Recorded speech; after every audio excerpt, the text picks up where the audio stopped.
Hi, I'm CM Silverstein. I went with my wife today to pick up my daughter's dog, Scout.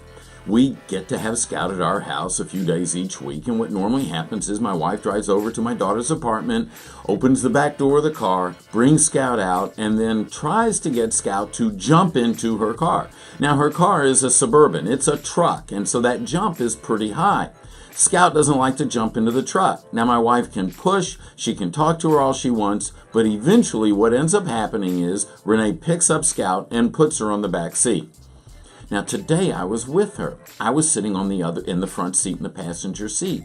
And when Renee opened the back door, I turned, I said, "Come on in, Scout." And Scout jumped into the car. My wife was astonished. Here's what really happened. It's easier to pull someone than it is to push someone. It's easier to pull the dog into the car, not by the leash or the collar, but literally with encouragement and words than it is to try to coax and push. Imagine you had a string on your desk. If you had this string on your desk pulled in a tight line, what's easier, pushing it across the desk or pulling it? You see, if you try to push the string, it just bundles up into a little ball.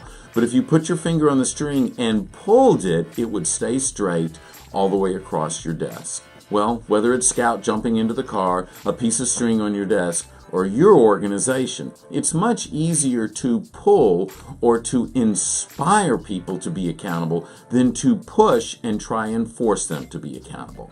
Accountability is not punitive. We never force people to be accountable. You can walk into someone's office and say, "Doggone it, you're going to be accountable." And that'll work for 15 minutes. But if you really want everyone on your team to be accountable, then what happens is that we as leaders create an environment, a place, a culture that inspires accountability, that inspires our people to want to be their best.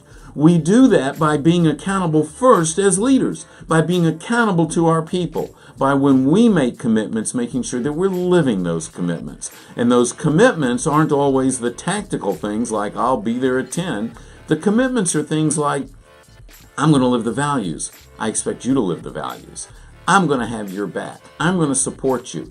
I'm committed to having a great reputation in our organization. I'm committed to the team achieving the goals together." Those types of commitments, when they come from the leader, resonate with your people. What happens is they see that you will take care of them. They will want to take care of you. If you want to build accountability in your organization, you do it by the culture that you create. That culture is created by leadership committing to the people and keeping those commitments no matter what. And when you do that, you're not pushing your people to accountability. You're inspiring and pulling them with you.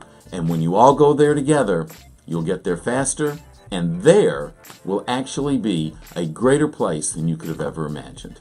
Have a great day. Be sure and subscribe to our feed, like the video, and I look forward to sharing other ideas around accountability and building a culture where your people will want to be accountability in our next video.